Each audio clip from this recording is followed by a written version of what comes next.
Hi there, dear Truth Warriors, and welcome back to the channel.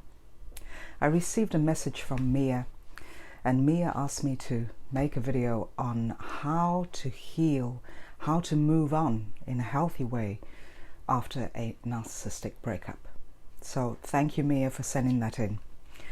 And you know, I think the most important thing to understand before we are able to move on is to understand what distorted love is. Because when we have been involved in a romantic way with a narcissist, we are caught up in a web of distorted love. It's not real and authentic love. It's not unconditional love. It's distorted. And if you were to look up the word distortion or distorted love in the dictionary, you'd probably see the definition of narcissist there, because their whole perception on life, their whole interaction with others is based on a distorted view. So especially when being raised in the narcissistic family dynamic, there is that is all that is around you is a distorted love, a very distorted presentation of love. Because the thing that the narcissistic family does is that there is a lot of denial in this dynamic. A lot of things are kept secret. You are not allowed to air your dirty laundry. And when we're taught this as children, this is the way we grow up, is just denying the facts, denying the reality of the abuse that you were in. And when you were taught to denial at that age, this is what you internalize. This is what you take on as your own. This is the coat that you wear. So there's that is number one, is that there is a lot of denial. Again, distorted love. The second is keeping secrets. You know, it's all a cover-up. So what goes on behind closed doors, the abuse that you're subjected to, not only mental abuse, psychological abuse, but also emotional, verbal, physical, in some sad cases also sexual abuse. When all these forms of abuse are, you have been subjected to this behind closed doors, and then you were told to make as though nothing is wrong. So you go to school, you go to your place of work, you hang out with friends or family, and you are you're wearing this mask of deceit, because that is what has been told to you, is that you are not allowed to tell the secrets. And what also comes into this is portraying a certain image to the outside world from within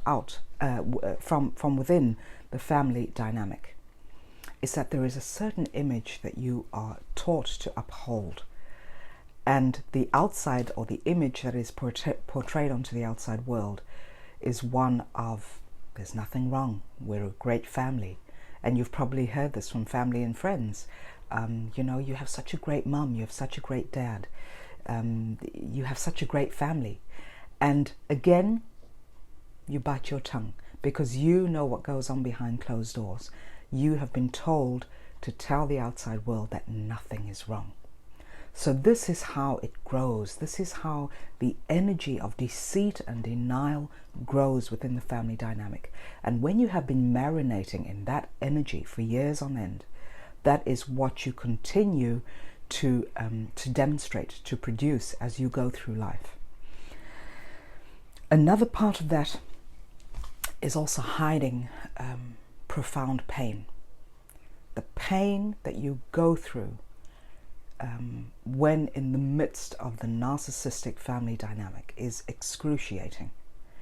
And it's all hidden up. It's all covered up. So you go around carrying this heavy, you know, just from speaking to survivors and from coming out of narcissistic relationships myself, is that there is a very heavy, it's like a stone, a boulder that is pressing on your chest. It's heavy, it's painful, it's sadness, it's anger, and it's all usually stored in this part of the body. And this is what happens when you are told to hide profound pain. Pain is a form of energy. It's the thoughts that you keep replaying in your mind. The thoughts have an effect on your feelings. The feelings have an effect on your emotions. And because you do not voice this, because you do not give a voice to your pain, this is how it settles in the body. Usually, as I said, around this area. Could also be in your neck, could be in your shoulders, could be in your lower back. So you're carrying around all this pain that is, it's toxic. When pain settles, when pain doesn't have an outlet, it settles in your body. It goes into your cells. It goes into your bones. And this is what you're feeling. And the last one of that, when we talk about distorted love, is that there is the presentation of love. So how you grew up is that you are shown that love hurts. Love is toxic. Love is conforming to the demands of those who are supposed to love you. Love is shame. Love is guilt. Love is don't tell secrets. Love is hiding profound pain. This is a distorted view on love. But this is all you know. This is what you've been accustomed to. So when you take all of that and you move into relationships as you grow older, and then those relationships break up, you are then again caught up in what you know as love. And that is why you keep looking for the person, the narcissistic partner in your life, to give you what your soul knows that you need, but you don't know how to frame that because you've been given one frame of distorted love and you don't know any better, so you're going to pattern track. So what you were used to growing up in a family dynamic, a toxic family dynamic, is what you're going to attract. That's the energy that you put out, and that attracts these distorted individuals. So that brings me to the next point of when there is a breakup and you're looking for healthy ways to move on. It's like moving through life with blindfolds on because you don't know. You don't know what healthy love looks like. And there is only one way to love, and that is healthy. So love does not hurt. Love does not terrorize. Love does not belittle. It doesn't gaslight. It doesn't manipulate. It doesn't project. Love doesn't do any of that. But when you don't know any better, this is what is going to show up in your relationships. So when you're looking at ways to move on in a healthy way, to cut the ties, the emotional ties with the narcissist, it is so important to understand how you grew up, what your definition of love is. And you know deep inside that it is a distorted view of love. So in order to get to real and authentic love so that you can love yourself, that you can appreciate yourself, and that you can then put out the energy that is loving and then attract without belittling yourself, you then get to attract healthy love and healthy people into your life.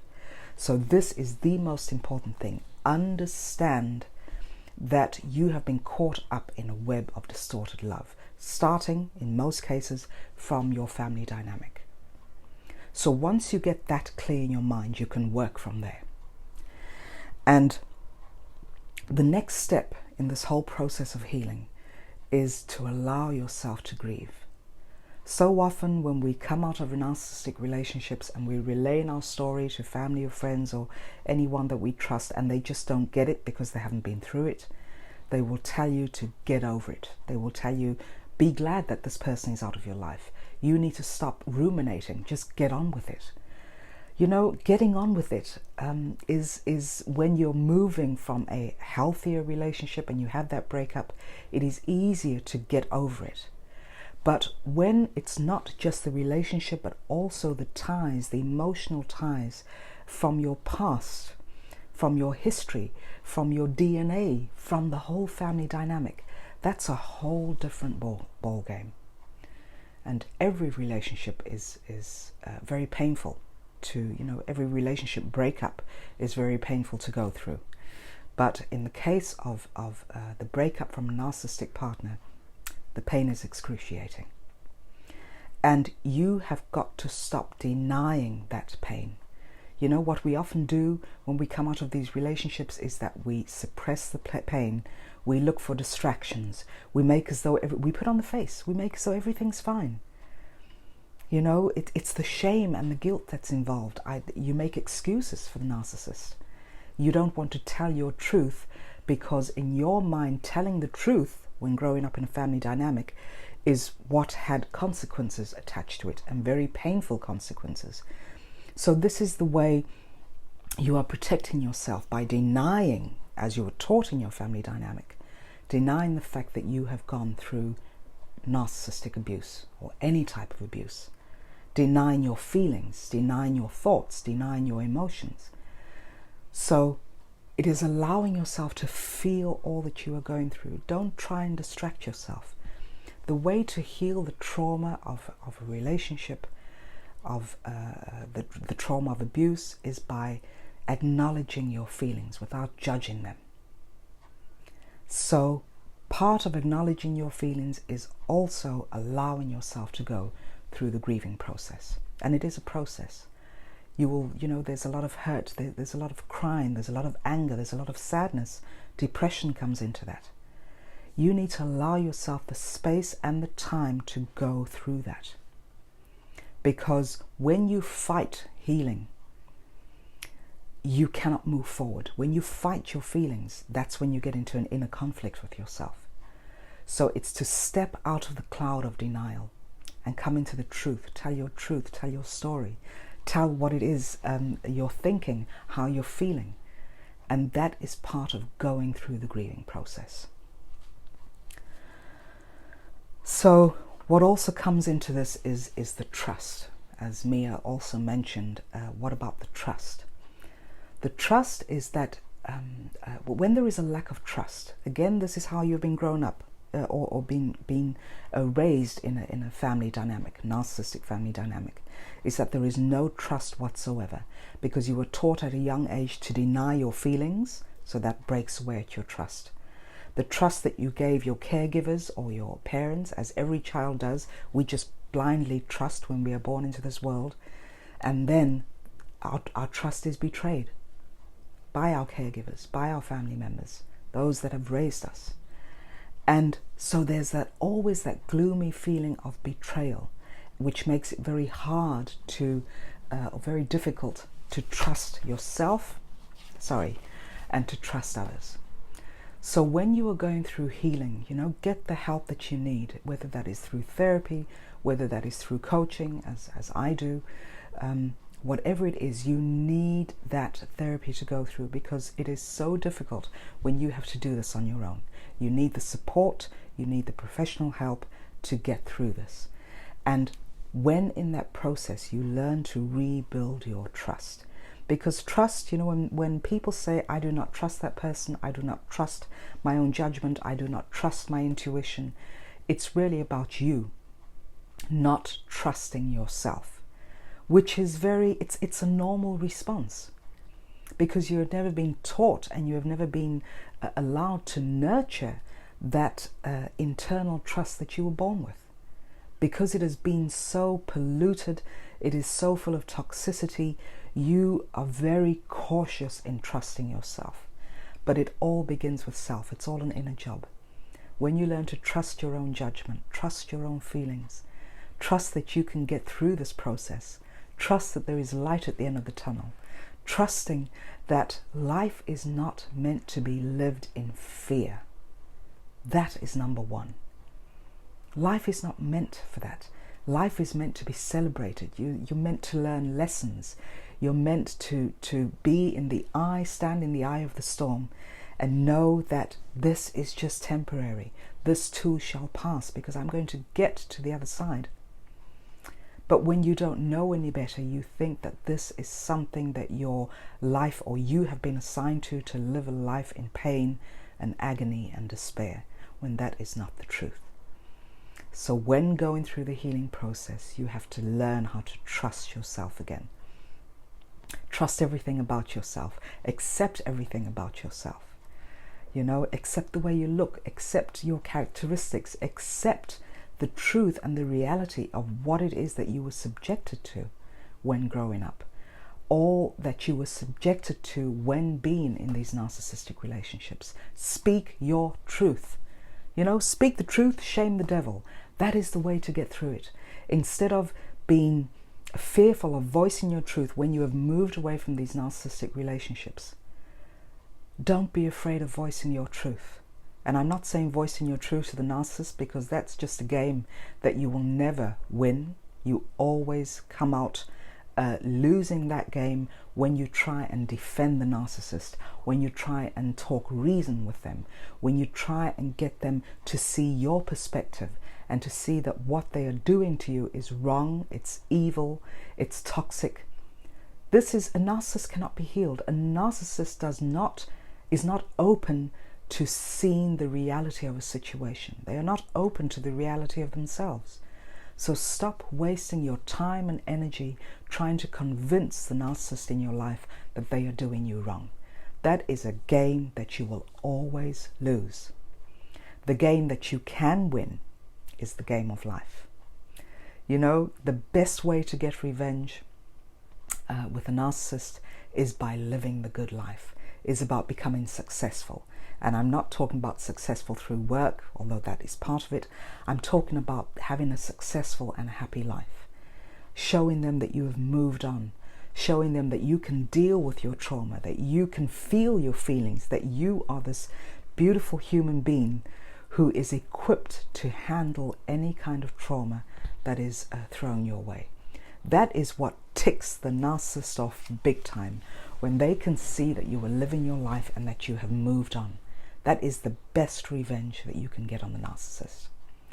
So again, just to recap, healthy ways to move on after a narcissistic breakup is to get the therapy. Understand what distorted love is. Understand how that has had an effect and an impact on your life. And then it's to move from the perception, the definition of distorted love, and to move into real, authentic love. And when you have that for yourself, that's when you can recognize it in the other person, the true and authentic love. And that is how you move on to healthier relationships. Having said that, it is also important that you take time out. You know, when leaving a narcissistic relationship, whether you have been discarded or whether you have taken the steps to break off, to terminate that relationship, it is so important to take time out for yourself. Don't rush into the next relationship, which is very often the case, you know, when you have been grown up, or when you have grown up in a narcissistic family dynamic, is that you have codependent tendencies. You are taught that it is not okay to put yourself at the top of your list. You are taught that you need to base your identity on someone else's opinion of you. So these are all the things that need to be looked at, so that you are given a different take on what real love is, what real respect is, what trust is. And allow yourself to grieve. You need to go through that. You know, crying, grieving is what washes the soul clean. We need to stop denying this within ourselves. Bring it to the foreground, because by bringing it to the foreground, looking at it, analyzing it, feeling it, healing the trauma on the inside, that is what is going to get us to a healthier place. And then the more practical things, as I've said before, block them. Do not allow them any access to you. You know, so often we leave the door open in the hope that they will come to the realization what they have done to us, how they have traumatized us, and that they will apologize, that they will correct their behavior, and that we can move on together. That's the bit of hope that you always hold. You always leave the door open just a little bit. Shut that door. Break all contact. If you have to be in contact with them because you may have children with them, then again, I've said this so often, keep contact to a bare minimum. Just talk about the things that you need to talk about. Be very businesslike about it. Don't get your emotions involved in that. Don't invite them over so that you can talk, so that you can get closure. There is no getting closure with a narcissist. It is impossible. The closure needs to come from you, with you. Stay away from them. Do not answer their text messages. Do not give them a call and ask how they're doing. Do not answer their calls. You know, the way to break is to go for a clean break, for, you know, as far as that is possible. But distance yourself from these people. You can observe someone from afar. That does not mean that you need to invite them to sit down at your table. That does not mean that you have to invite them and their toxic energy into your home. So stop doing that.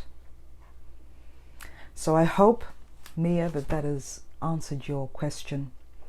And just to recap again, because I think I've just, you know, it's maybe sounded very jumbled, is that number one, you need to understand and accept the fact that you've been caught up in distorted love. Number two is to address the trauma, address your feelings, don't deny your feelings. Address the energy of the trauma in your mind and in your body. Number three is to allow yourself to go through the grieving process. And number four is to rebuild the trust within yourself, because when the trust in yourself is solid, you're going to send off a totally different energy. You are going to be able to set boundaries. You are going to be able to say no when you mean no, and yes when you mean yes. Take care of yourselves for now, and as we are nearing, or we are still in the midst of, you know, for all the US viewers, where the whole world is watching with you. This is a prime example of how narcissistic rage is portrayed through the president right now. And it's just a very exciting but also very traumatizing time for those of you who have been through narcissistic abuse, myself included, and then to see this person portray those tendencies with no shame whatsoever is a huge trigger for very many of us. So prayers for everyone. Let's sit this one out. Just, you know, become silent, pray through this, and trust that the outcome is going to be good. Take care of yourselves and speak to you all very soon. Bye for now.